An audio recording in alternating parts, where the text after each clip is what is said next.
జరుగుతుందండి. అసలు భగవద్గీతలో కూడా అదే చెప్పారు. అయితే భగవద్గీతకి ఉత్తర గీతకి డిఫరెన్స్ ఏంటంటే రెండింటి సారాంశము కూడా జీవుడు దేవుడు. ఆ జీవుడు దేవుడు అవ్వడానికి సంబంధించినటువంటి జన్మ మనకు లభించింది. ఇది మనిషి జన్మకే సాధ్యమని చెప్పేసి ఇందులో కూడా అనేక శ్లోకాలు చెప్పడం జరిగింది. మిగతా పశుపక్షాది వాటికి అవకాశం లేదని, అందుకని ఆహార నిద్ర భయమైదునాది సామాన్యమేతత్ పశువురి నరాణం నరణం అదిగో విజేతో జ్ఞానేన పశుపి సమానం అన్న శ్లోకాన్ని ఇందులోనే చెప్పడం జరిగింది. ఆహారము నిద్ర వైద్యము మొదలైనటువంటి దృష్టి అప్పటి నుంచి ఇప్పుడు దాకా సాగుతూనే ఉందంటే ఈ క్రియలన్నీ జరుగుతున్నట్టే కదా. ఏ జాతి అయినా సరే విశ్వంలో నిలబడి ఉందంటేనే. మరి విశేషం ఏమిటి అంటే జ్ఞానం నరాణ మదికో విశేషం. జ్ఞానం మనిషికి విశేషమే. ఆ జ్ఞానం ద్వారా మనిషికి ఏం లభించాలండి? మోక్షం లభించాలి. మోక్షం అంటే ముక్తి, అంటే విడుదల. దేనితోటి విడుదల? చాలా చాలా చెప్పుకున్నాం. దేనితోటి విడుదల అండి? శరీర ప్రాణ మానసాదులతో విడుదల. ఈ శరీర ప్రాణ మానసాదులు మూడింటిని మనకి ప్రకృతి అంటారు. ఇది ఒక వలయం. ఆత్మస్వరూపాన్ని సృష్టింది. ఆకాశానికి కొండ ఎలా ఆవరణంగా ఏర్పడిందో అట్టి మాదిరిగా లోపల ఉన్నటువంటి పరతత్వాన్ని శరీరం ఒక వలయంగా ఏర్పడింది. దానివల్ల మధ్యలో ఒక జీవుడు ఏర్పడ్డాడు. జీవుడు లోపల ఉన్నటువంటి దేవుడి వైపుకి రూపు తప్పి శరీరం వైపుకి తిరిగిపోయి శరీరమే నేనేని ఆ శరీరానికి సంబంధించినటువంటి విషయాదులతో సంబంధం పెట్టుకున్నాడు. అటువంటి వాటిని మెల్లమెల్లగా లోపలికి తిప్పి దేవుడేమి తిప్పారు. ఇప్పుడు మీ మధ్యలో ఎవరున్నారండి? ఈ శరీరానికి మధ్యలో జీవుడు ఉన్నాడు. జీవుడు చూపు ఎటేపుకుంది? దాన్ని ప్రకృతి వైపుకి అంటున్నాం. అంటే ప్రకృతి వైపుకి ఉన్నటువంటి చూపుని నింపాదిగా లోపలికి ఎందుకు తిప్పుకుంటాడండి? అసలు బయటికి ఎందుకు తిప్పాడండి? ఇతని దృష్టి, ఇతని ప్రీతి, ఇతని మమకారం అంతా దేని మీద ఉందండి? బయట ఉంది. మరి అటువంటి లోపలికి తిప్పి లోపల దాని మీద మమకారం కలిగించాలంటే తనంతట తాను ఏ వ్యక్తికి కలగదు. కలిగిద్దారు మరి చెప్పండి. కలగదు. కలిగించాలి. ఆ కలిగించడం అనేది దాన్ని ఏమంటారండి? బోధించడం అంటారు. ఒక్క మాటతో కలగదు. ఎప్పుడు దాకా చెప్పాలండి? అతను మారీదాకా చెప్పాలి. ఇప్పుడు దాకా మారీదాకానే. అంటే ఇటేపు నుంచి అటేపుకి తిరగాలి అంటే అటేపు ఉన్నటువంటి వస్తువు మీద ప్రీతి ఏర్పడాలి. దానినే భాగవతం అన్నారు. అంటే భగవంతుడి మీద, ఆ భగవంతుడి మీద ప్రీతి కలిగేటట్టుగా కథలు రాశారు. ఆ చదవడం వల్ల ఏమవుతుందండి మనకి? అలాగే ఆ భగవంతుడి యొక్క నామాలను తీసుకుని నిరంతరము పఠించడం వల్ల, స్తుతించడం వల్ల, పారాయణం చేయడం వల్ల ఏమవుతుంది మనకి? అలాగ వినగా చదవగా జపించగానే ఆ వ్యక్తి మీద, ఆ వస్తువు మీద మనకి ప్రీతి ఏర్పడుతుంది, మమకారం ఏర్పడుతుంది. అలా ఏర్పడడానికి అనేకమైనటువంటి పద్ధతులు ప్రవేశపెట్టారు. అది ఒకటా రెండు అని కాదండి. మొత్తం మనదంతా, మన మతమంతా కూడా దీని నిమిత్తంగానే జరిగింది. ఈ రకంగా మనిషికి ఇన్ని విధాలుగా లోపలికి మళ్లించడం కోసం ప్రవేశపెట్టినటువంటి విషయం శాస్త్రం, గురువులు. అందుకు చేత ఒక పట్టాన్ని తనకి మళ్ళడానికి ఏమడ్డు వస్తున్నాయండి? లోపలికి మళ్ళడం లేదు కదా. ఏమడ్డు వస్తున్నాయండి? మనకి బయటి విషయాల మీద పట్టు కలిగినట్లుగా లోపల విషయం మీద ఎందుకు పట్టు కలగడం లేదు? బయటి విషయాల మీద ఉన్నటువంటి మమకారం లోపల విషయం మీద ఎందుకు కలగడం లేదు? అంటే మధ్యలో ఇతనికి కొన్ని గుణాలు ఆవహించినాయండి. ఆ గుణాలు సూక్ష్మ శరీరం ద్వారా లభించినాయి. పూర్వజన్మ సంస్కారంతో వాటిని కామ, క్రోధ, లోభ, మోహ, మదం, ఆశ్చర్య గుణాలుగా చెప్పుకోవటం. అటువంటి గుణాలను మనం వశపరుచుకోవాలి, దొంగతీసుకోవాలి, స్వాధీనపరుచుకోవాలి, నిరోధించాలి. అలా నిరోధించడానికి చేసే ప్రయత్నాన్ని యుద్ధముగా మనకు పెద్ద చరిత్ర రచన చూపించారు. ఆ గుణాలని నాకు అలాంటి గుణాలు లేవంటే నోటు మాట చెప్పినంత సులువు కాదు. ఆ గుణానికి వచ్చినటువంటి అవసరం ఎదురైనప్పుడు తెలుస్తుందండి అది ఆ గుణం ఎంత గొప్పది అనేటువంటిది. ఆ రకంగా మన మహాత్ములు చక్కగా యుద్ధం అనేటువంటి దాన్ని ప్రవేశపెట్టారు. ఆ యుద్ధం అంటే వాచ్యార్థము, లక్ష్యార్థము చాలా చాలా చెప్పుకున్నాం. మనం వాచ్యార్థంగా చూపించారు, ఎంత బలవంతుడో అని చూపించారు. ఇప్పుడు దాన్ని ఆ మొదటి పాదంలో భగవద్గీత యుద్ధానికి ముందు చెప్పారు, యుద్ధానంతరం మళ్ళీ బాగా మనసుకు పట్టుకుంటేటట్టుగా చూడండి. ముందు చెప్పిన శాస్త్రంలో కంటే విశేషమైనటువంటి బోధ ఉత్తర గీతలో చెప్పారు. జీవుడికి దేవుడికి ఉండేటటువంటి డిఫరెన్స్ ని, దానివల్ల కలిగే ప్రయోజనాన్ని, ప్రకృతి పరంగా కలిగిన ప్రయోజనం, పరమాత్మ లభించడం వల్ల కలిగిన ప్రయోజనాన్ని ఒకసారి లెక్కలు కట్టి చూడండి. దానికి దీనికి తేడా ఏంటి? ప్రకృతి వల్ల కలిగినటువంటి ప్రయోజనాన్ని ఒకసారి అనుకుందామండి. చాలా మంచి భర్త వచ్చాడు, మంచి భార్య వచ్చాడు, మంచి ఇల్లు కట్టుకున్నాడు, డబ్బు సంపాదించాడు, మంచి అందమైన శరీరం వచ్చింది, ఆరోగ్యవంతమైన శరీరం వచ్చింది, కావలసినటువంటి వస్తువులన్నీ అందుబాటులో ఉన్నాయి, సుఖంగా జీవిస్తున్నాడు. ఇదే కదా ప్రకృతి వైపు నుంచి మనకి లభించే ప్రయోజనం. ఇంకా ఏమన్నా ఉందా? అంతేనండి. ఈ రకమైనటువంటి సదుపాయాలు ఉన్నటువంటి వ్యక్తి మనస్తత్వం ఎలా ఉంటుందండి? ఒకసారి చెప్పండి. చాలా అహంకారపూర్తిగా ఉంటాడు, అసలు దేవుడే లేడన్నట్టు, దేవుడే నాకు సరిపోడు అన్నట్టు ఉంటాడు. అందుకని అన్ని వసతులు, అన్ని అంగులు ఉన్నాయండి అతని దగ్గర, ఏ లోటు లేదండి. అప్పుడు అతనికి ఎవ్వరు అవసరమో లేదు. ఈ రకంగా ప్రకృతి వైపు నుంచి లభించేటటువంటి సదుపాయం ఇంతవరకే అవునండి. ఇంకా ఏమంటారు? ఇంకెందుకు మించి లేదు కదండి. సరే, ఈ రకమైనటువంటి ప్రకృతి వైపుని లభించినటువంటి మీరు మంత్రాలో, తంత్రాలో, పూజలో, యజ్ఞాలో, ఎడకాలో, నోములో, వ్రతాలో, దానాలో, ధర్మాలో ఏయో చేసేటువంటి పుష్కలంగా వాటన్నింటి వల్ల కలిగే ప్రయోజనం ఏంటండి? ఇప్పుడు ఇంకా ఇది ప్రకృతి వైపు నుంచి లభించే లాభం.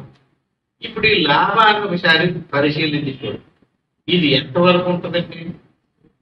శరీరం ఉన్నప్పుడు అంత పనిచేస్తుంది, ఆ తర్వాత అది వదిలేదు, దాని పని అయిపోయింది, ఇంక దాని తర్వాత ఇంక లేదు. మరి ఆత్మ ప్రయోజనం అలాంటిది కాదు, అది శాశ్వతం. ఒక్కసారి లభించిందా అది మనం వదిలిపెట్టదు. మనం వదిలేసినా సరే అది వదలదండి. అది స్థిరమైనటువంటి, శాశ్వతమైనటువంటి, సత్యమైనటువంటి స్థితి అండి. ఏది? ఆత్మ వైపు నుంచి కలిగిన లాభం, అంటే భగవంతుడి వైపు నుంచి కలిగే లాభం.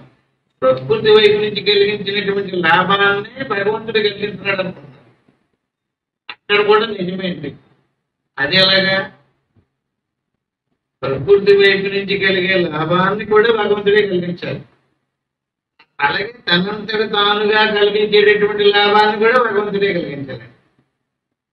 ఎలాగా? దాన్ని మన ముందు అధ్యాయం భగవద్గీతలోనే చెప్పారంటే, నేనే దాని దగ్గర అతను అభ్యాసం చేస్తున్నాడే కంటే నేను కూడా అతను ఏ భావంతో యథామా ప్రపంచంతే తాం తదయో భజామ్యం మమ వర్తమానం వర్తంతే మనుష్య భారత. అంటే ఏంటంటే వారి యొక్క గుణాన్ని అనుసరించి వాడు అలా చేస్తున్నాడంటే నేను కూడా అలాగొచ్చి వాడు ఏం కోరుతున్నాడో అలా చెప్తాడు. అంటే ఒరిజినాలిటీ కోరలేదు, వాస్తవాన్ని కోరడం లేదు, సత్యాన్ని కోరడం లేదు. అంటే సత్యాన్ని కోరేటటువంటి వ్యక్తికి సత్యం మీద లేదు. ఇది ఎలాంటిదంటే ఇంకా తరగదు,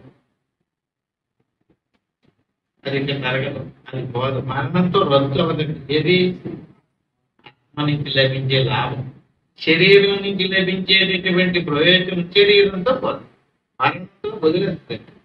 ఆ తర్వాత మళ్ళీ వచ్చిన తర్వాత మళ్ళీ పూర్వం ఏం చేసుకొచ్చాడో దాన్ని బట్టే జరిగింది తప్ప అంటే కేవలం అనంత కోటి జన్మలలో ఏదో ఒక జన్మలో ఒక మాదిరి సుఖం ఉన్నంత మాత్రం చేత ఏమొచ్చేసినట్టంటే దీనికి ప్రయోజనం. అబ్బబ్బా ఏమి సుఖం అనిపించినాడంటే అనుకుంటారండి. ఏదో కొంత బాగున్నంత మాత్రం చేత ఏమైపోయింది అంత మాత్రమే కదా, 2 రోజులే కదా అయిపోద్ది కదా. ఏమైపోతుంది, ఏమైపోయింది, శాశ్వతమైనటువంటి పరిష్కారం ఏమీ కాదు కదా. మనకే బృహదారణ్యకోపనిషత్తు ఒక ఉపనిషత్తు. యాజ్ఞవల్క్య మహర్షికి 2 భార్యలు. అతను ఈ గడిపేసిన తర్వాత చివరి దశలోనే భార్యలిద్దరిని కేకేసి శరీరశాఖం వాటాలు వేసేసాడండి. ఏంటండి,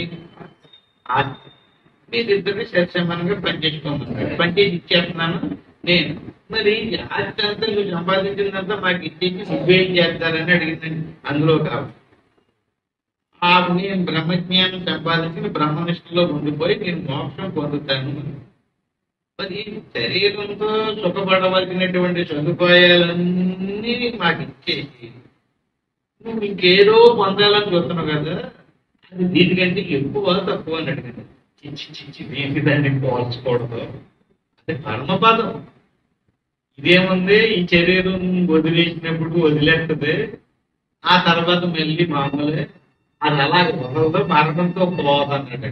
అప్పుడు అందులో ఆవిడేమందో తెలియదండి, ఈ మాట కూడా చెయ్యి, నాకు కావాల్సి నువ్వేదో పొందుతారనుకుంటున్నా చూసావా, అది నాకు చెప్పన్నాడు. దాని దారి నాకు చెప్పమన్నాను.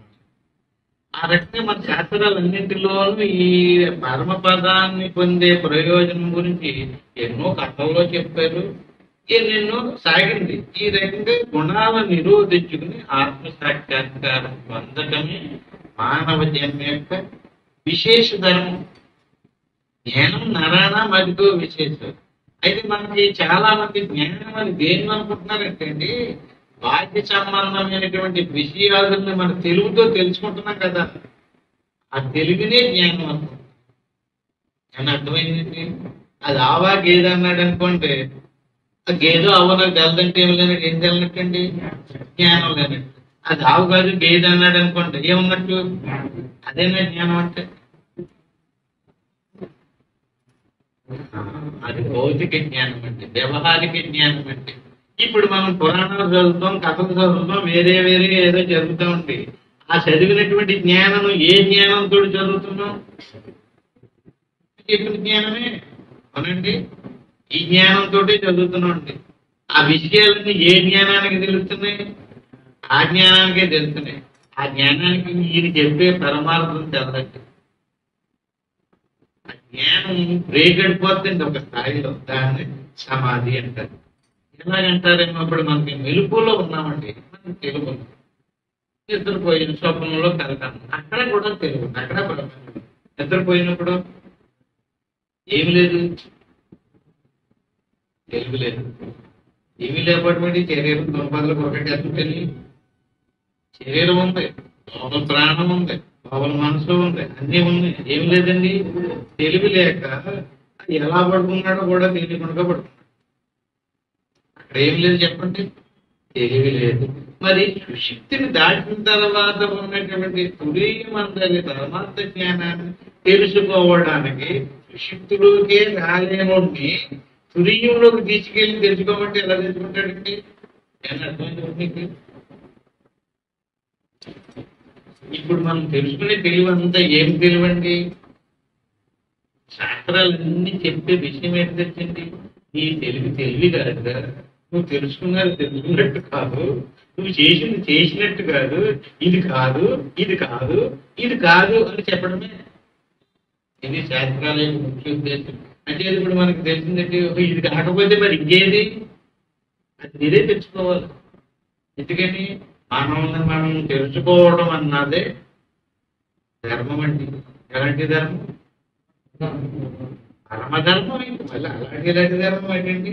మనల్ని మనం తెలుసుకోకుండా ఇంకొకరిని ఎవరినో పట్టుకుని మనం అనుకుంటే, ఇంకొక దాన్ని మనం అనుకుంటే, దేన్ని మనం అనుకుంటున్నాం? శరీరాన్ని మనం అనుకుంటాం. శరీరానికి ఒక హిస్టరీ ఉందండి, జరిగే పరిశీలించి చూడండి ఎలా వచ్చింది శరీరం. శరీరం ఎలా వచ్చింది? ఆ శరీరాన్ని చూసుకుని కదా మనం అనుకుంటున్నాం. శరీరం ఏ రకంగా వచ్చిందో చాలా చెప్తున్నాం. అన్నాత్ భవంతి భూతాని పర్జన్యాదన్న సంభవ. తర్వాత యజ్ఞాద్భవతి పర్జన్యం. చూడండి, అంటే శిక్షకి ఎక్కడికి వచ్చిందండి? మళ్ళీ చెప్పండి. అన్నాత్ భవంతి భూతాని, దానికి వచ్చి శరీరం ఎలాగొచ్చింది? శరీరం ఆలోచించి చెప్పండి. అన్నం నుంచి ఎలా పుట్టిందండి? అంటే స్త్రీ పురుషులు అన్నాన్ని పూజించారండి. దానివల్ల స్త్రీ పురుషులలోని శుక్ర శూన్యతాలు ఏర్పడింది. శుక్ర శూన్యతాల నుంచి మనకు శరీరం వచ్చింది. అన్నాత్ భవంతి భూతానన్నప్పుడు డైరెక్ట్ గా అన్నం నుంచి రాలేదండి. అన్నం తిన్నందువల్ల అక్కడి వరకు అయింది. అన్నం తిన్న తర్వాత అది వేరే పరిణామం చెందింది. పరిణామం చెందినంతట్లోనే శరీరం వచ్చేది. మళ్ళీ అది కావాలి. స్త్రీ పురుషుల కలయికలో నుంచి శరీరం వచ్చింది. అంతే కదండి. ఇప్పుడు మనం ధరించుకునే శరీరం ఎలా వచ్చింది? స్త్రీ పురుషుల కలయికలో నుంచి ఈ శరీరం ఏర్పడింది. అంటే స్త్రీ పురుషుల కలయిక వల్ల శరీరం ఏర్పడడానికి కారణం ఏమిటి అంటే చూడతారు. వాటికి కారణం ఏమిటంటే అన్నం. అన్నాత్ భవంతి అక్కడ ఆపేసాడండి, పూర్తి చేయలేదు. చెప్పండి, అన్నాత్ భవంతి పోతానంటే అక్కడ దాకా అదే మీరు అర్థం చేసుకోవాలంటే ఇలాంటి ఇంకొకరు ఎవరైనా చెప్పాలి. సరే అక్కడి నుంచి ముందుకు వెళ్ళాడండి. అన్నాత్ భవంతి పోతాను. అన్నం ఎలా వచ్చిందన్నాడు.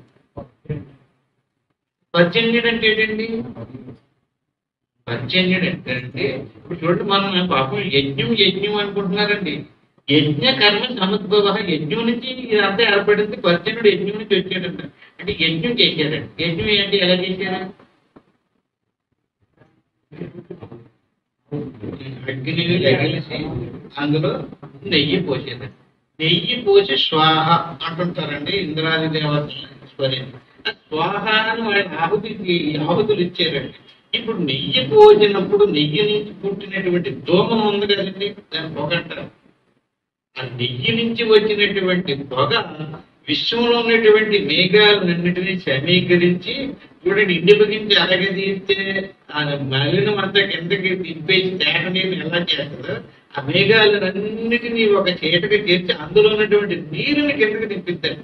అలా తిప్పడానికి కారణభూతమైనటువంటి దాన్ని సృష్టించింది ఈ నెయ్యి నుంచి పుట్టిన పొగ. ఆ పొగకి ఏం పేరండి? పర్జన్యుడు అని పేరు. ఆ యజ్ఞాల వల్ల వర్షం కురవడానికి కారణం ఏంటండి? ఇది ఈ పొగ పైకి వెళ్ళి ఆవరించి అప్పటికే ఆల్రెడీ ఆవరించి ఉన్నటువంటి ఆ మేఘాన్ని ఎరగొట్టి నీట్ గా మార్చుతుంది అన్నమాట. అలా మార్చేటటువంటి పొగ పర్జన్యుడు. అంటే ఆ పర్జన్యుడు దేని నుంచి పుట్టాడండి? యజ్ఞం నుంచి పుట్టాడండి. యజ్ఞం దేని నుంచి పుట్టిందండి? యజ్ఞ కర్మ కర్మ నుంచి పుట్టింది. ఏంటి? యజ్ఞం దేని నుంచి పుట్టిందండి? ఎక్కడికి వచ్చింది కథ? కర్మ అంటే ఏంటండి? చేసే పని. అంటే యజ్ఞాలు చెయ్యండి. యజ్ఞాలు చేయడం వల్ల ఏంటండి? లోక కళ్యాణం అంటే ఏంటండి? మనుషులు పుట్టడానికి ఉపయోగపడుతుంది అన్నమాట. మోక్షం కలగడానికి కాదండి, పుణ్యం కలగడానికి కాదండి, మరి దేన్ని కలగడానికి యజ్ఞం? సృష్టి జరగడానికి సంబంధించినటువంటి యజ్ఞం అన్నమాట. యజ్ఞ కర్మ సముద్భవ. అంటే కర్మ నుంచి పుట్టింది ప్రతి దాన్ని ఏమంటారండి? కర్మ సముద్భవ అన్నాడు. అంటే ఇప్పుడు అన్నం తయారవడానికి వర్షం కురిసిందండి. రైతు ఇత్తనం బీజం పాతాడండి. భూములు పాతి దానికి నీరు పెట్టి దమ్ము చేసి చక్కగా సమర్పించాడండి. కర్మ సముద్భవ. దాని నుంచి ఏం పుట్టింది? ధాన్యం పుట్టింది. అదేంటండి? నేను అక్కడ దాకా ఆపేసాడండి. అది యజ్ఞం. ఏది యజ్ఞం? చేను ఊడిచి పండించేదాకా యజ్ఞం అండి. పండించేటండి. పండించిన తర్వాత మళ్ళీ ఆ పండిన పంటను కోసి ఊడ్చి ఎగరపోసి ధాన్యాన్ని వేరు చేసేటండి. అదేంటండి? కర్మ సముద్భవ. అంటే కర్మ లేకపోతే పంట లేదండి. తర్వాత పండిన పంటని గట్టి నుంచి వేరు చేయాలి. ఇక్కడ ఒక విషయం చూడండి, పండించాడండి, యజ్ఞం చేసేసాడండి, ఊడి చేసాడు, చక్కగా అన్ని చేసేసాడండి. ఆ తర్వాత పండకుండా పోసేసాడు. ఎందుకు పనికొస్తుందంటారు? ఏముండాలంటే అక్కడ జ్ఞానం ఉండాలి. ఎప్పుడు పోయాలో తెలియాలి. యజ్ఞం చేయమన్నారు కదని చెప్పి చేను ఉడచమన్నారు కదని చెప్పి చేను ఉడిచి బాగా బట్టలోకి వచ్చిన తర్వాత పోసేసాడు అనుకోండి, ఏమవుతుందండి? అది ఏ ఉపయోగం ఉండదా? బాగా చూడండి, పండకుండగా పోసేసింది పశువులకు ఉపయోగపడుతుంది, మొత్తం ఉపయోగపడకుండా పోతుంది. పండిన తర్వాత పోతేనా పండిన తర్వాత మనుషులకి ఉపయోగపడుతుంది, పశువులకి ఉపయోగపడుతుంది. పండి తినకూడదు. ఇప్పుడు మనం చేసిన కర్మలో పశు కర్మల కింద అయిపోకూడదు, పండాలి. అదే జ్ఞానం. జ్ఞానం అంటే ఏంటండి? సాక్షాత్కారం కలిగేదాకా మన శరీరం ఉంచుకోకుండా పండించాడండి. ఒకడు పండించాడండి, పోయలేదు. అప్పుడేమవుతుంది? నేల పాలు అట్టి మాదిరిగానే శరీరం వచ్చిందండి. ఇది పంట, ఇదే దుడ్డు. దీని ద్వారా మనం ఏం చేయాలండి? ఏం పొందాలి? దాన్నే ఆత్మజ్ఞానం పొందాలి. ఆత్మజ్ఞానం పొందలేదండి అతను. మరి ఏం చేశాడండి? జ్ఞానం నారాయణ మధ్యలో విశేషం. విశేషమైనటువంటి ఏ జ్ఞానం ఇచ్చాడు? ఆ జ్ఞానం వచ్చేదాకా ఉండలేదు, ఉపయోగించలేదు. అసలు ఎందుకు ఉండలేదు? ఉన్నాడు, రోజులు ఉన్నాడు, అంచుకు ఉపయోగించలేదు. ఆ జ్ఞానం కోసం ఉపయోగించలేదు. ఈరోజు చచ్చిపోయాడు. చచ్చిపోయాడు.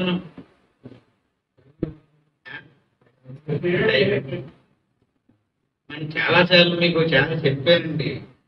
ఎవరైనా భోజనాలు పెట్టినప్పుడు ఇంటి దగ్గర భోజనాలు పెడతారు కదండి, ఆకులేసి భోజనాలు పెడతారు కదా. ఆకులేసిన తర్వాత భోజనం అయిపోయిన తర్వాత ఏం చేస్తారండి? మీరు ఒకసారి పరిశీలించి చూడండి. ఆకేసిన ప్లేట్ మీద నీళ్ళకి బాగా ఎవరో మంచిగా మంచిగా పెట్టారు, చూసుకుంటారు. అవునా? ఎంత ప్రీతిగా చూస్తారండి. ఏంటిది?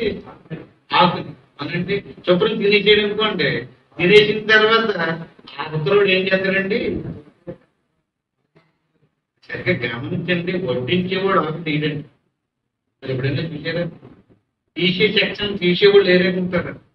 వాళ్ళు కంఫర్ట్కి వచ్చి లాగేస్తుంటారు, లాగేసి తీసేస్తుంటారు. ఆ ఆకు ఒకవేళ మనకు ఏమన్నా తగిలితేనో, మన తిన్నాకే మనకు తగిలితేనే తగిలించడం అనుకోండి, వాళ్ళకి మీద పాపం పడిపోతుంది. ఆకేసినోడు ఒకడండి, వడ్డించిన ఆకేసినోడు వడ్డించడండి. వాడు ఆకులు వేసుకుంటూ పోతుంది. ఆకులు ఒకటి ఎంత ఒకటి పెట్టుకుంటూ పోతాడు. ఆ తర్వాత తినేసిన తర్వాత ఇంకొకడు తీసుకుంటూ పోతాడు. ఇంతకీ ఆకేసినోడు ఎవడు? బ్రహ్మదేవుడు. వడ్డించినోడు ఎవడు? లాగేసినోడు ఎవడు? నాకు నాటిలోని ఇదే జ్ఞానమా? ఏం కాదు. ఇదే జ్ఞానాన్ని, ఏ జ్ఞానం అయితే మనకి ప్రతిపాదించారో క్రియల ద్వారా, పుస్తకాల్లో లేదండి జ్ఞానం అంతే, మన ఆచారంలోనంతే, మన క్రియలోనే ఉంది. ఈ రకంగా ఆపు తీసేస్తుంటే మనం ఇంకా చెల్లెకపోవచ్చు. అక్కడ ఉంటాడండి, అందరూ లేచిపోయారండి. వీడు అందరూ లేచిపోతే వీడు ఉండలేడు. అంటే ఇవన్నీ శరీరం అని ఆపు తీసేయకుండగానే మనం ఏం చేయాలండి? భోజనం చేయాలి. వీళ్ళు కానీ శుభ్రంగా ఆకు వడ్డించమని అసెక్కలేదు. మనం దిక్కులు చూస్తున్నాం, తీసుకుపోతాం. ఈ మాదిరిగాని శరీరం అనేటువంటిది జ్ఞానం నరాణ, జ్ఞానం సంపాదించుకోవడం కోసమే మనకి శరీరం వచ్చింది. అందుకు వినియోగించుకోలేదనుకోండి, ఆశయంగా వినియోగించుకుంటే పశుపతి ఎక్కడ అన్నిటికీ కూడా ఆహార నిద్ర, వయమైద్ర అన్నిటికీ సమానమే. కానీ మనిషికి సమానం కాదండి. మనిషికి విశేషం ఉంది. లోపలికి తెలుసుకునే జ్ఞానం మనిషికి ఉందండి. లోపలికి తెలుసుకోవడం అంటే ఈ రకంగా ఎన్నో శాస్త్రాలు, ఎన్నో ఆచారాలు అప్పుడప్పుడు సందర్భానుసారంగా మనం ఎన్నెన్నో విషయాలు చెప్పుకుంటున్నాము. అంటే జ్ఞానం ఇంపార్టెంట్. ఏ జ్ఞానం అండి? ఆత్మజ్ఞానం పొందటం అనేటువంటిది ఇంపార్టెంట్ కదా. అటువంటి విషయాన్ని ప్రారంభం నుంచి చెప్పుకుంటూ వస్తుంది. ఇది కేవలం వినడం వల్ల కలిగేది కదా. స్వయంగా అంటే బాహ్య పుస్తకాలు, కథలు, శ్లోకాలు లేదా మంత్రాలు జపించడం వల్ల జ్ఞానం రాదండి. గురువు దగ్గర దాని తాలూకు అర్థం ఏమిటో తెలుసుకుని లోపలికి మొలగాలి. ఎక్కడ దాకా మొలగాలండి? ఈ రకంగా లోపలికి అంతా మొలగాలండి. అనంత కర్మ శౌచంచ జపయజ్ఞ తదైవచ తీర్థయాత్ర అనుగమనం దేవతత్వం నవిందతి. ఏంటంటే శ్లోకం అర్థం? ఆదిత్య శత్రువు వేదం ఆదిత్య గారు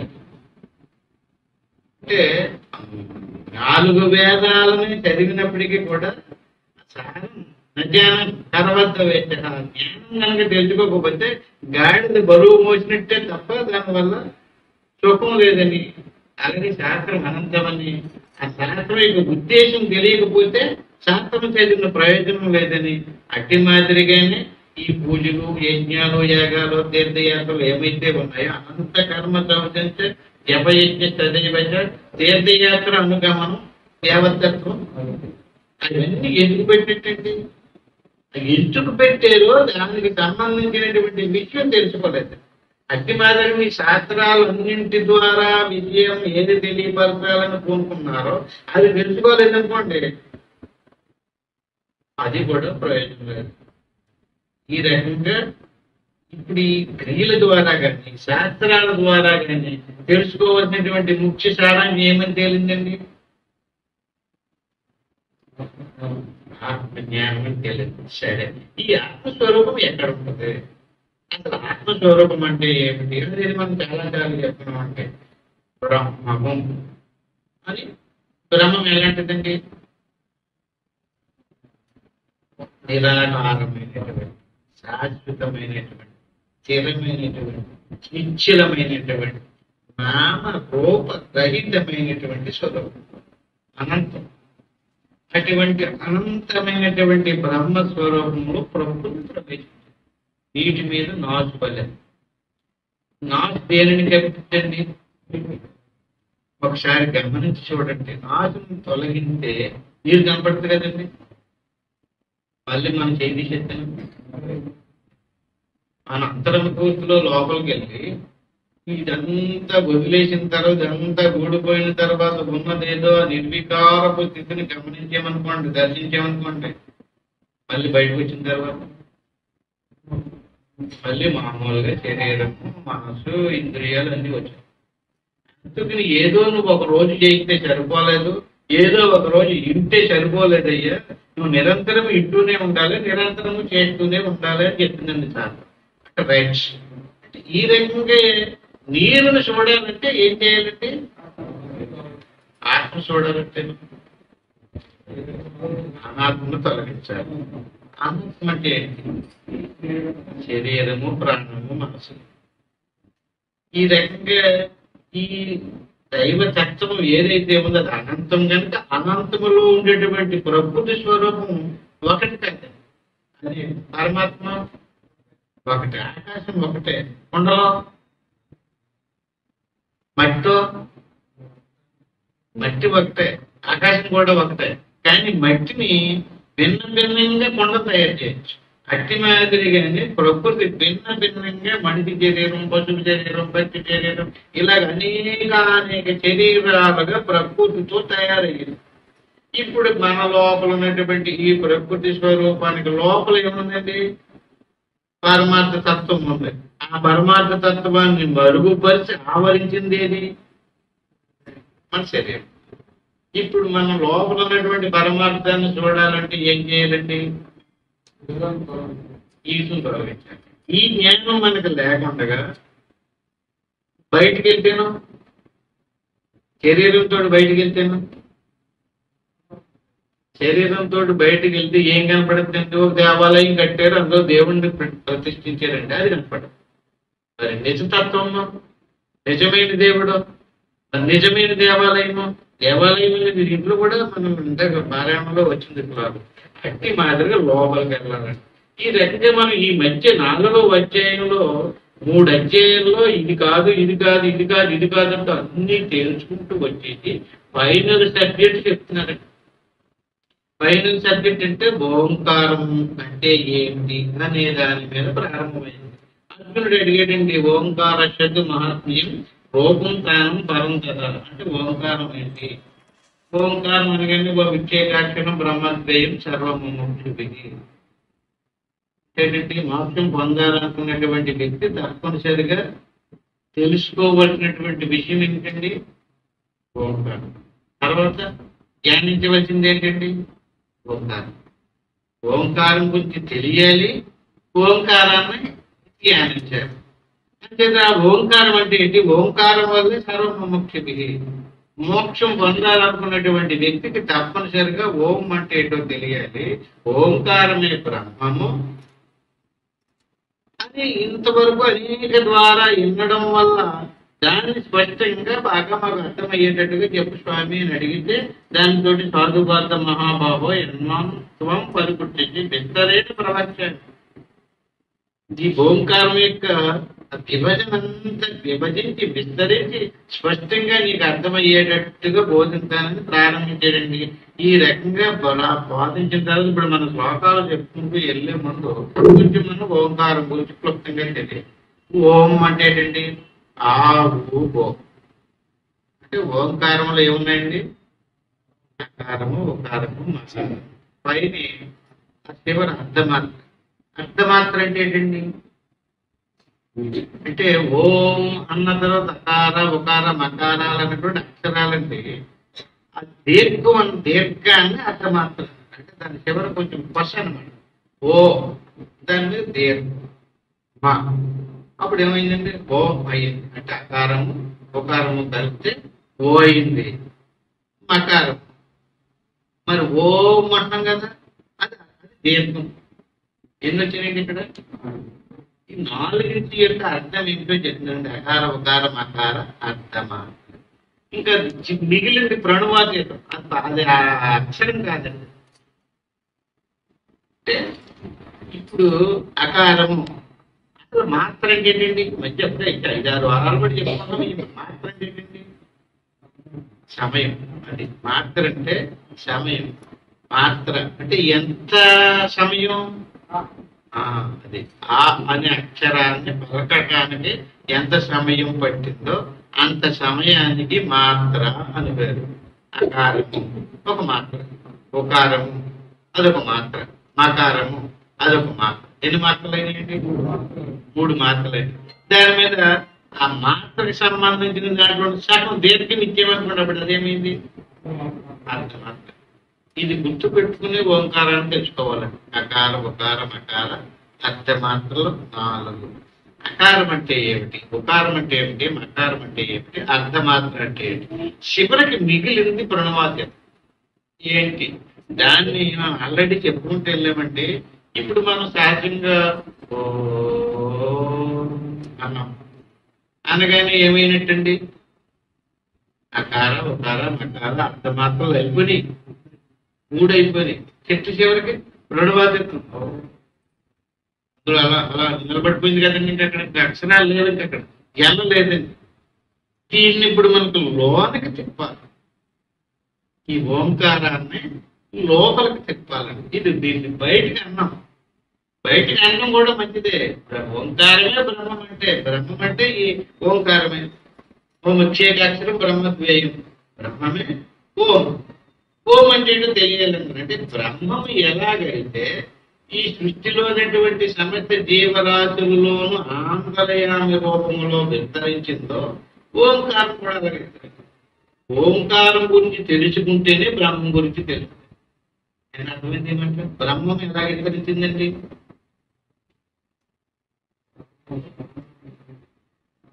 బ్రహ్మము బ్రహ్మముగానే ఉందండి. ఆకాశం ఆకాశంగానే ఉందండి. ఆకాశం విస్తరించలేదండి. కానీ ఆకాశంలో కొండ తయారు చేశాడు, మంత తయారు చేశాడు, బాధ తయారు చేశాడు, కడవ తయారు చేశాడు. ఎన్ని వస్తువులు తయారు చేస్తే అన్ని వస్తువుల్లోనే ఏముందండి? అది ఆకాశం యొక్క విస్తరణ, ప్రకృతి యొక్క విస్తరణ. ప్రకృతి ఎన్ని విభాగాలుగా విస్తరించిందో అన్నిటిలోని కూడా ఆత్మ అంతర్యామ రూపం ఉందండి. ఎందుకని? ఆత్మ అనేటువంటిది అనంతం. ఆత్మ అనేది అనంతమైన కొండలు ఉండే గాలి అనంతం ఎక్కడైందండి అన్నాడు అనుకోండి, కొండ తీసి చూడండి అనంతంగా ఉందో లేదో. అనంతంగా ఉన్నటువంటి వస్తువుని కొండ ఆవహించింది. అట్టి మాదిరిగా అనంతంగా ఉండే బ్రహ్మస్వరూపాన్ని మన శరీరం కొంత బ్రహ్మను ఆవహించింది. అందువల్ల మనలో ఉన్నటువంటి బ్రహ్మముకు ఏం పేరు పెట్టారండి? ఆత్మ అని పేరు పెట్టారు. అయితే ఆత్మ ఎవరండి? బ్రహ్మమే. మరి ఎటువల్ల ఇది ఆత్మ బ్రహ్మం అవ్వకుండా శరీరం అయిపోయిందంటే ఈ శరీరానికి చైతన్యం ఎక్కడి నుంచి వస్తుంది? ఆత్మ నుంచే వస్తుంది. ఆత్మకి శరీరానికి మధ్యలో జీవుడు ఉన్నాడు. ఈ విభజన ఈ ఓంకారం తెలుసుకోవడం వల్ల ఈ శరీరాలు అంటే ఏంటో, జీవుడు ఏంటో, దేవుడు ఏంటో ఇప్పుడు చూద్దామండి. ఈ రకంగా ఆ ఓంకారంలో అకార ఉకారం అకారాలు ఉన్నాయి కదండి. ఏది ఎక్కడ దాకా సెక్షన్, ప్రకృతి సెక్షన్ ఎక్కడ వరకు ఉంది, పురుషుని సెక్షన్ ఎక్కడ వరకు ఉంది, బ్రహ్మం సెక్షన్ ఎక్కడ వరకు. ఓంకారం వెళ్తే తెలుసుకుంటుందని చెప్పాడంటే వాటిని వివరించి చెప్తున్నానండి. ఇప్పుడు ఇది వైపు నుంచి ఋగ్వేదో పూరిచేవ పితామహ అకారేతో లయం లయం పాటే ప్రథమే ప్రణవాంశకే. ఓంకారంలో అకారం ఉందండి. అకారం ఒక ఒక పదం, ఒక పాదం, ఒక మాత్ర. ఆ ఓంకారంలోని ఒక మాత్ర కాలాన్ని దాటితే ఎక్కడి దాకా దాటినట్టు చెప్పాడండి ఈయన?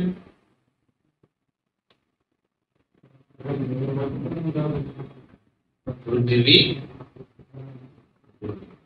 ఋగ్వేదము, భూ భూ అన్నాం అనుకోండి, భూమి అండి. ఇక్కడ మీరు కొంచెం కొటేషన్ సీక్రెట్ పదాలు విన్నారు. ఓం భూ అన్నారు అనుకోండి, భూ అంటే భూలం, ఓం భువ భువర్లం, ఓం శువ శువర్లం, ఓం మహ మహర్లం, ఓం జన జనలం, ఓం తపో, ఓం భూ ఓం భువ ఓం శువ ఓం మహ ఓం జన, ఓం తద్రవదర్వరణ్యం భర్గో దేవస్య ధీమహి ధియో యో న ప్రచోదయాత్ అంటే ఎక్కడ దాకా పోయాడండి? గాయత్రి మంత్రం ఎక్కడ తీసిపోయిందండి? 7 బద్దాల లోకాలు దాటిపోయిన తర్వాత ఏ బ్రహ్మం ఉందో అక్కడికి తీసుకెళ్ళిపోయిందండి గాయత్రి మంత్రం యొక్క ఉచ్చారణ. అందుకని గాయత్రి మంత్రం ఉపనయనం చేసి పొందాలి. అది చాలా పవర్ఫుల్ అయినటువంటి మంత్రం. దడి మెడి పాటించాలని దానికి చెప్పడానికి కారణం ఇదండి. ఎక్కడ తీసుకెళ్ళింది? అంటే ఆత్మసాక్షాత్కారం కలిగింది. అది ఓంకారం కూడా అదే. చూడండి, ఆ గాయత్రి మంత్రంలోది చెప్తున్నట్టు ఎలా చెప్తుందో చూడండి.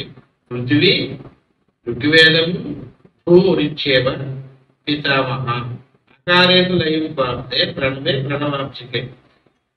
శ్లోకాలు చదువుకుందాం, ఎలా చెప్తారు. అంతరిక్షం యజుర్వేదో భువో విష్ణు సనాతన ఉకారేతు లయం ప్రాప్తే తృతీయే ప్రణవాంశికే. దౌశూర్య సామవేదేశ సరిదేవ మహేశ్వర అకారేతు లయం ప్రాప్తే తృతీయే ప్రణవాంశికే. ఇప్పుడు చెప్పుకుందాం స్థూల శరీరం.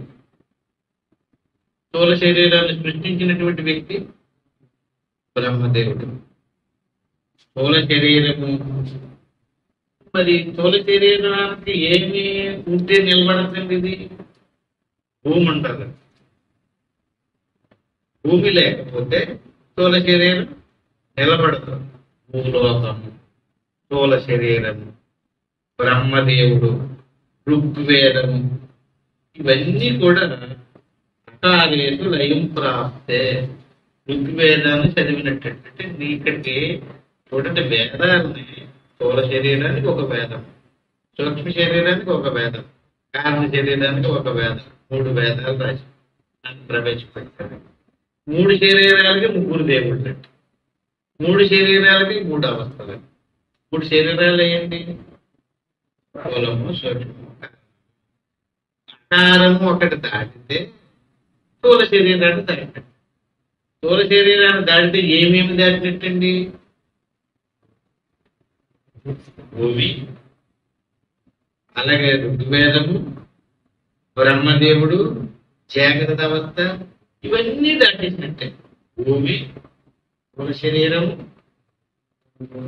ఎలా తెలుస్తుంది మనకి ఇన్ని దాటినట్టు?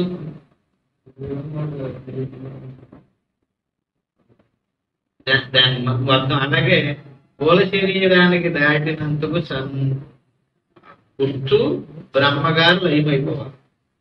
ఎక్కడ బ్రహ్మగారు, ఎక్కడ స్థూల శరీరం అండి? స్థూల శరీరం పోతే భూలోక సంబంధం వదిలిపోయిందండి. అన్నంతో పని లేదు.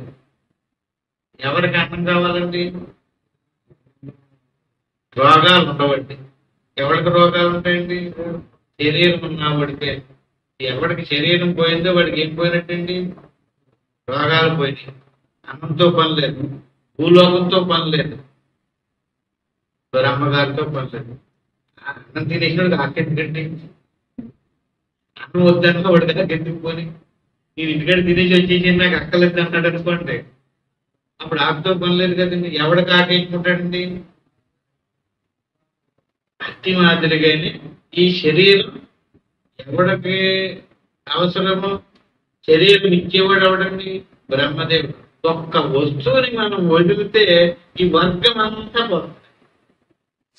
అలాగే సూక్ష్మ శరీరం, స్థూల శరీరానికి ఒక స్థానం ఉందండి. ఇక్కడ చెప్పాడు త్రిస్థానం నుంచి త్రిమాత్ర నుంచి త్రిబ్రహ్మాత్ర అక్షరం కదా. త్రిమాత్రం అర్ధమాత్రం అంటే బ్రహ్మవచ్చ విశేషత. అంటే 3 శరీరాలకు 3 స్థానాలు ఉన్నాయండి, 3 చోట్లు. ఇవి ఇప్పుడు చెప్పేటటువంటివన్నీ కూడా గురు ఉపదేశం పొందినటువంటి వాళ్ళకి మాత్రమే చెప్తారు. ఇతరులకు తెల్లండి. ఈ కోర్టు పుష్కోట్ అంటారు. అదే గురు పరంపరలో. అంటే చూడండి, డబ్బున్న వాళ్ళు ఎక్కడన్నా ఇంటి బ్యాంకులో ఉన్నట్టు డబ్బు దాచేసి కోర్టు ఎవరికి ఇస్తారండి? వార్తలకు ఇస్తారు. ఋషులు అలాగే చేసేది. మతం అంతా ఏదైతే ఉందో మన మతానికి సంబంధించినటువంటి కథలలో, ఆ పాత్రలలో ఉపదేశించేటటువంటి పదాలు ఉన్నాయి చూసారండి. ఆ పదాలన్నీ విభజించాలండి. కోర్టు అనమాట అండి.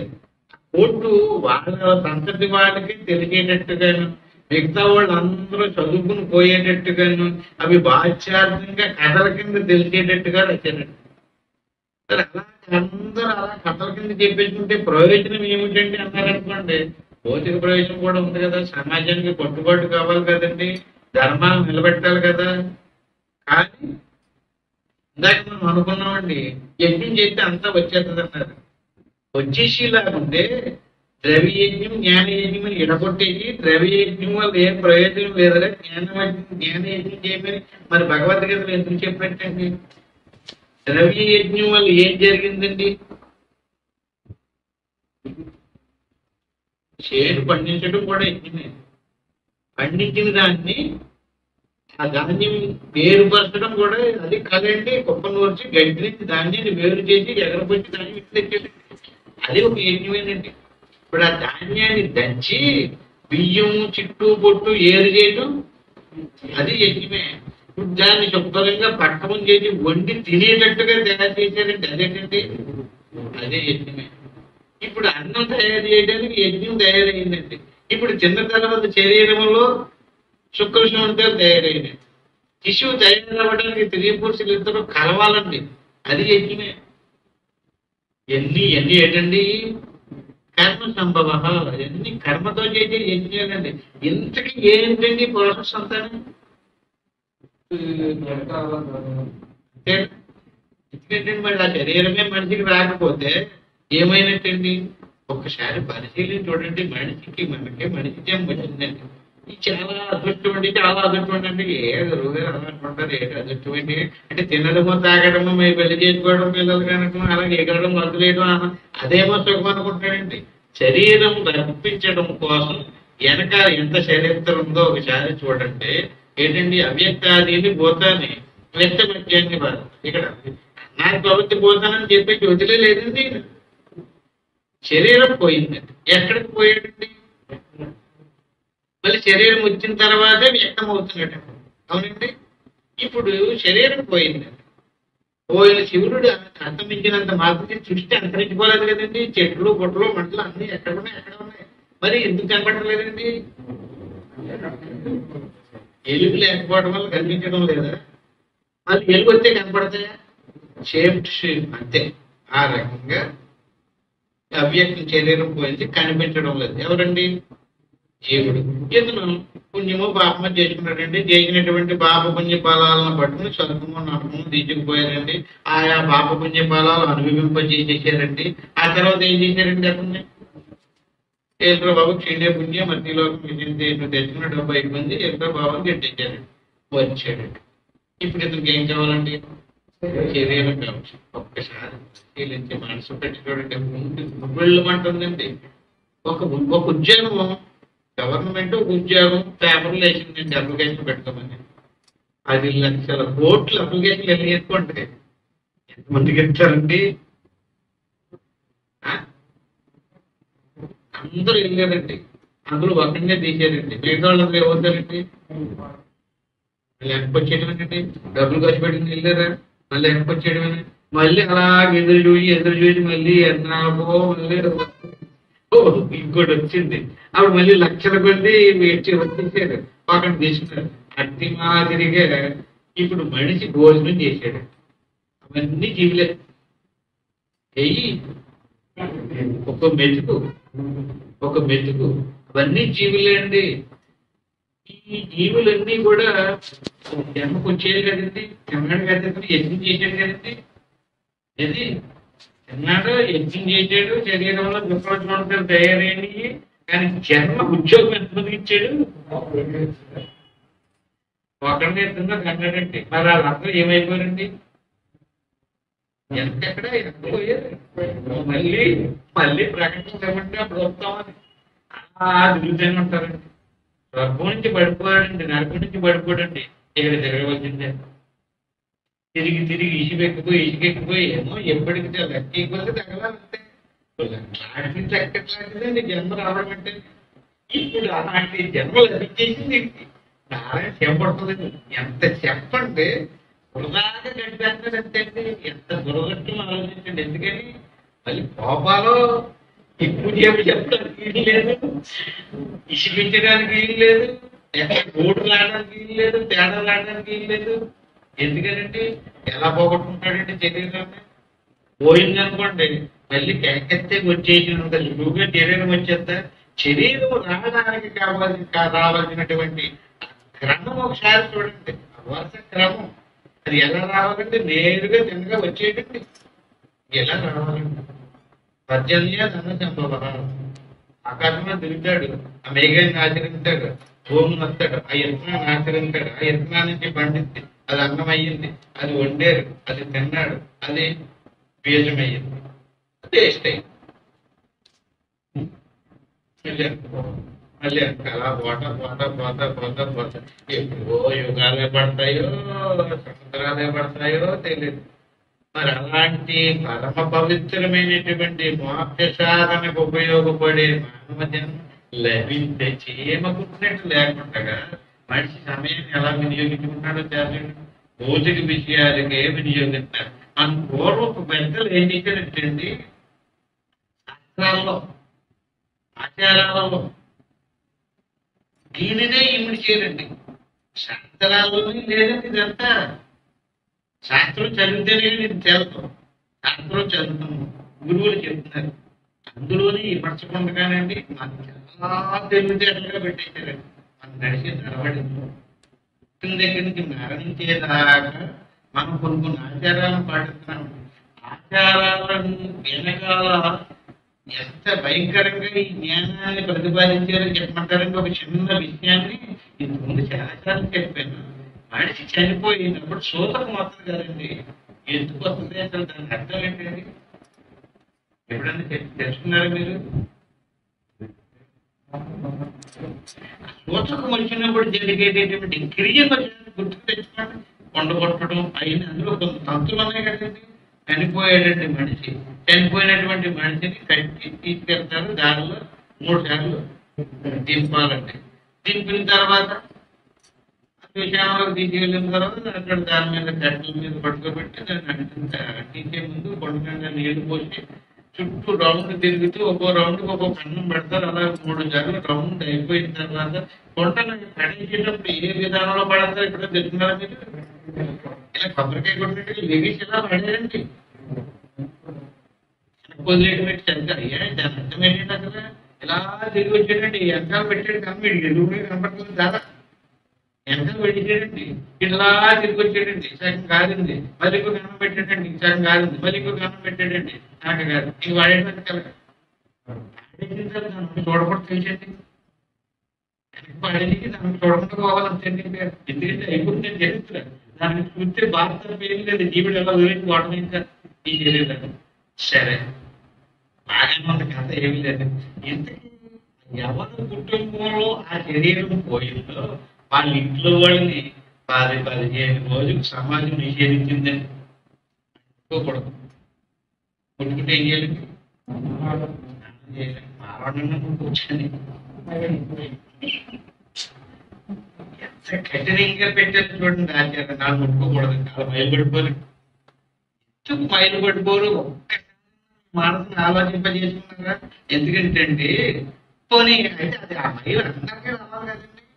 ఒక అగ్రామి మనం అనుకున్న చూసారా, బ్రహ్మచర్యము, గృహస్థము, వానప్రస్థము, సన్యాసము, ఆ రకంగా చిట్ట చివరిలోకి వచ్చి జ్ఞానాన్ని పొంది, జ్ఞానం పొంది కుటుంబ బాధ్యతలు కొడుకులకు అప్పచెప్పేసి సన్యాసం పుట్టింది పోయాడు. లేదా చిన్న కుటీరం కట్టుకున్నాడు పోయాడు.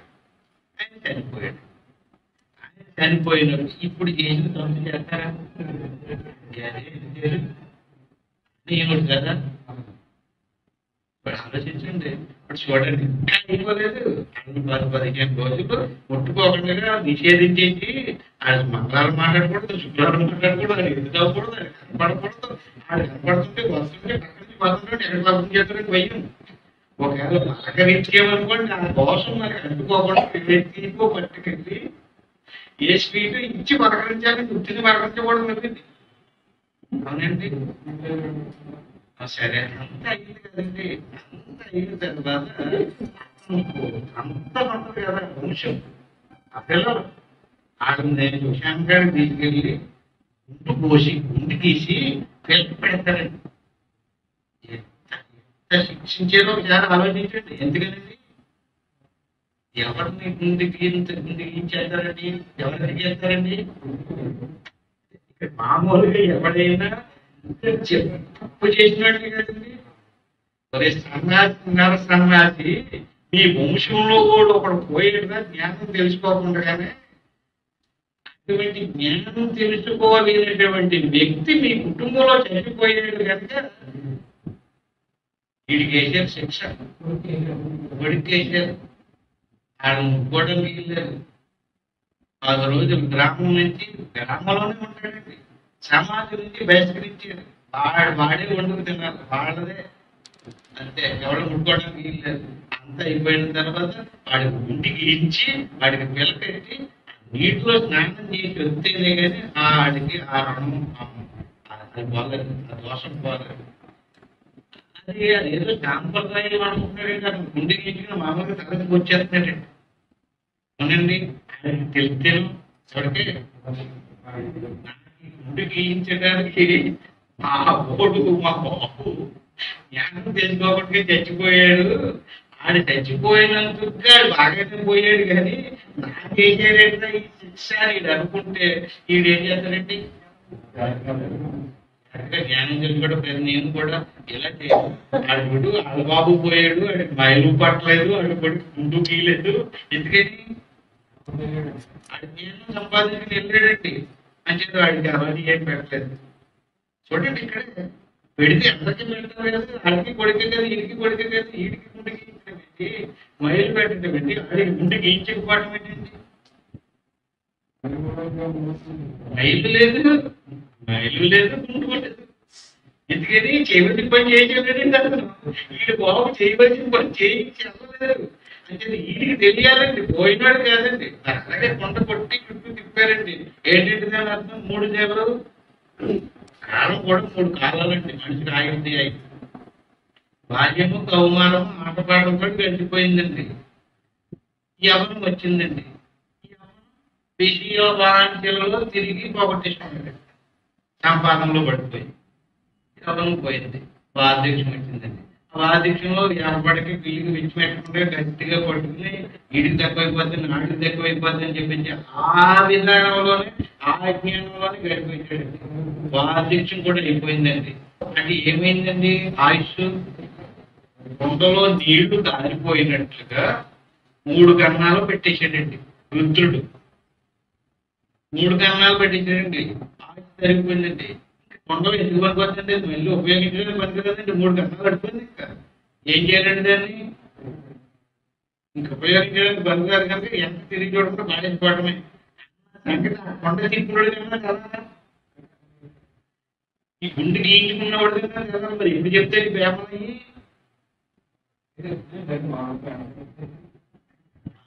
ఎలా తెలుస్తుందండి? అవి అమ్మల పరిపేయమని చెప్తారు కదా. చెప్పాలంటే మన చేత చేస్తున్నారు కదా. చెప్పకపోతే మీరు అడగాలండి. చేసుకుంటూ బాగుంది కదండి. దాంట్లో 3 సార్లు దింపుకోవాలండి. శవాన్ని ఎందుకు దింపాలి? మనకి 3 శరీరాలు ఉన్నాయి. 3 శరీరాలని పూర్తిలో దింపేసుకోవాలి. ఒక్కొక్కదాన్ని ఒక్కొక్కదాన్ని అకాలేకు లయింపు రాస్తే స్థూల శరీరం పడిపోయింది. ఒకాలేకు లయింపు రాస్తే సూక్ష్మ శరీరం దింపేసుకున్నాం. మకాలేకు లయింపు రాస్తే కారణ శరీరం దింపేసుకున్నాం. 3 సార్లు దింపడం అంటే ఈ రకంగా ఎవడైతే 3 శరీరాలు దింపేసుకున్నాడో అటువంటి వాణి యొక్క ఎక్కడికి వెళ్ళినట్టండి? 3 దింపేసుకున్నట్టు అదే దింపేసుకున్నాడండి. అప్పుడు లోపల ఉన్నటువంటిది ఏం దర్శనమైందండి? కాలేజ ఒకాలేజ నకాలేజ ధనంజయ యజమేకం సునిష్ఠానం ఓమిది జ్యోతిలోకం. ఏం కనపడిందండి? స్థూల శరీరం దింపాడండి, సూక్ష్మ శరీరం దింపాడండి, కారణ శరీరం దింపాడండి. ఇప్పుడు ఏం మిగిలిందండి? ఓమిది జ్యోతి లోకం. చెట్టు చివరగా ఉన్నటువంటి జ్యోతి కనపడిందండి. జ్యోతి అంటే మీరు ఏమనుకుంటారంటే దీపం వెలిగిస్తారు కదా, అలాంటి దీపం లాంటి ఎలుగు ఒకటి కనపడుతుంది. కాదండి, అది ఏదండి? స్వరూపం. ఇంకా కాదండి, 5వ స్థానంలో ఉందండి. 4వ స్థానంలో మన స్వరూపం ఉందండి. మిగతా స్థూల సూక్ష్మ కారణ శరీరాలు 3 ప్రకృతి సంబంధమైనటువంటి మన స్వరూపం జీవుడు. ఈ జీవుడు స్థూల సూక్ష్మ కారణ శరీరాలని వదిలించుకోవాలన్నా తగిలించుకోవాలన్నా ఈ క్రమం, ఈ క్రియను తెలియాలి, ఈ బాట తెలియాలి, దీన్ని అభ్యాసం చేయాలి, దీనికి సంబంధించినటువంటి సాధన చేయాలండి. త్రితానంచ త్రిమాత్రంచ త్రి బ్రహ్మాత్మక్షరం కదా. ఏంటండి? త్రితానంచ 3 స్థానాలు ఉన్నాయండి. ఓంకారం 3 స్థానాలు ఏంటండి? పృథివీ స్థానము, ఆకాశ స్థానము, అగ్ని స్థానం. స్థూల శరీరానికి స్థానం ఏదండి? పృథివీ స్థానం. సూక్ష్మ శరీరానికి స్థానం ఆకాశ స్థానం. కారణ శరీరానికి స్థానం అగ్ని స్థానం. అగ్ని స్థానం అంటే అండి కారణ శరీరం అంటే అజ్ఞానం అండి. బాగా గుర్తుపెట్టుకోండి. ఏదైనా ఒక విషయాన్ని చూసినప్పుడు ఆ రూపం వచ్చి పడిపోతుంది కదండి. మనం లోపల తెలిపేమంటే అంతర్ముఖం అయ్యాం. అంతర్ముఖం అయినప్పుడు మనసు ఏదో మనసుని ఏమంటారండి? సూక్ష్మ శరీరం. అంటే ఇంతకుముందు ఎక్కడో చూసిందాను ఎన్నదాను పట్టుకొచ్చి పెట్టింది. దాని అహంకారం ఎక్కడ పడిందండి? ఆ రూపం గడ్డలో పడింది. ఇప్పుడు మనం ఆ రూపాన్ని చూపు సమయం గడిపేసాం. రూపం అవ్వాలండి, రూపం లయం అవ్వాలి. ఇప్పుడు మనం కళ్ళు మూచుకున్నప్పుడు చూడండి, గుడ్డు ఎంత మాట కదులుతుంటుందండి. గుడ్డు కదిలినప్పుడల్లా రూపం పడుతుంది. ఇలా కళ్ళు మూసుకున్నా సరే, మీరు ఎవరైనా సరే కళ్ళు మూసుకున్నప్పుడు అలా గమనించండి. ఆ రెప్ప ఇలా అంటాను తెలుసుకున్నప్పుడు ఉంటుంది కదండి, మూసినప్పుడు కూడా రెప్ప కదులుతూ ఉంటుంది, కొట్టుకుంటూ ఉంటుంది. ఎందుకు కొట్టుకుంటున్నది? అది కొట్టుకున్నప్పుడల్లా ఒక రూపం వస్తుంది. అది కొట్టుకున్నప్పుడల్లా ఒక రూపం వస్తుంది. మీరు పని చేయండి, ఆ గుడ్డిని అలా కదపడి తెరిచి కాదు, కళ్ళు మూసి ఆ గుడ్డిని అలా కదపకుండా వచ్చండి. గుడ్డుని కదపకుండా ఆపితే రూపం పడు. అలాగే చెప్పి ఇప్పుడు ఈ సాధన చేయమని కాదండి, దీని క్రమం చెప్తానండి. మనం చేసేటటువంటి సాధన శ్వాస మీద మనసు పెట్టి సుఖవంతంగా ఉండేటటువంటి అభ్యాసమే చెయ్యండి. అలాగే గడిగడికి గుట్టకెత్తుంటామండి నోట్లో. ఆపోతాను అప్పం అంటే ఏంటండి? నీరండి. అంటే మనకు నీటిలో ఏం ఏర్పడుతుంది, నోట్లో ఏం ఏర్పడుతుంది అనమాట, సామ్రాజ్యాలు కూడుతుందండి. ఆ ఊరినటువంటి నీరుని గడిపోసారి మిగుతున్నాం. అలా మింగటం ఆనబెట్టి దీన్ని శాస్త్రంలోకి ప్రయత్నం చేయండి. ఆపితే ప్రమాదం అండి. అలాగే పెరగండి పడిపోతుంది. అలాగే మనం ఎక్కువ దానంతగా ఆగిపోవాలండి సహజంగా. ఇప్పుడు మనం మామూలుగా సాధారణంగా కూర్చొని నీరు ఎక్కువ కోరుకుంటుందండి పలసగా. ఎక్కువసేపు కూర్చోక ఏమైందంటే పలస అంతా పోయి చిక్కదనం అయిపోతుంది. చిక్కదనం అయిపోయి ఇంకా అయిపోయి బిగిసిపోతుంది. అంతా అంటుకుపోయినట్టుగా బిగిసిపోతుంది. దీనికి ఆపోస్తాను అంటే స్థూల శరీరం దాటినందుకు ఓంకారములు అకారం లయమైన దానికి సంకేతం. నోరు బిగుసుకుంటే అకారం దాటినట్టు అంటే స్థూల శరీరం. అప్పుడు స్థూల శరీరం తెలియబడదు. ఎలా కూర్చున్నామో కూడా తెలియదు. నడుము లాగడం, కాళ్ళు లాగడం సన్నగా నీరైపోయినట్టుగా బరువు పడిపోయినట్టు. ఇంకా అలాగే కూర్చున్నాం అనుకోండి, ఎక్కడో దూరంగా వినపడుతున్న విషయాలు ఎక్కడో ఈ దగ్గరగా ఉన్నాయి కూడా ఎక్కడో దూరం మాట్లాడుతున్నట్టు వినపడుతుంది. దానికి అలాగా శాతం మొదలు పెట్టుకున్నాం అనుకోండి, శబ్దాలు కూడా ఆగిపోతే సూక్ష్మ శరీరం ఆగినట్టు. ఆ తర్వాత కన్ను గుట్టు తెరవదు, రూపాలు రావు, కన్ను పూర్తిగా మూసుకుపోయింది, కారణ శరీరం కూడా ఆగింది. ఈ రకంగా స్థూల సూక్ష్మ కారణ శరీరాలు మూడింటికి 3 స్థానాలు ఉన్నాయి. అంటే ఓంకారానికి 3 స్థానాలు ఉన్నాయి. ఓంకారం అకారము, ఉకారము, మకారము, ఓంకారం. స్థూల శరీరానికి స్థానం. స్థూల శరీరానికి స్థానం ఆపోతారు. స్థూల శరీరానికి అవస్థ జాగ్రత్త. అంటే స్థూల శరీరానికి అవస్థ జాగ్రత్త. ఏం దాటినట్టు? జాగ్రత్త దాటినట్టు. స్థూల శరీరాన్ని దాటినట్టు, ఆపోస్థానాన్ని దాటినట్టు. బ్రహ్మదేవుడిని ఓంకారం అకారాన్ని, ఒక్క ఓంకారంలో అకారాన్ని దాటితే ఎన్ని దాటినట్టండి? స్థూల శరీరం, దానికి సంబంధించిన అవస్థ, స్థూల శరీరానికి సంబంధించిన స్థానము, బ్రహ్మదేవి. ఎంత బ్రహ్మపీఠం అండి.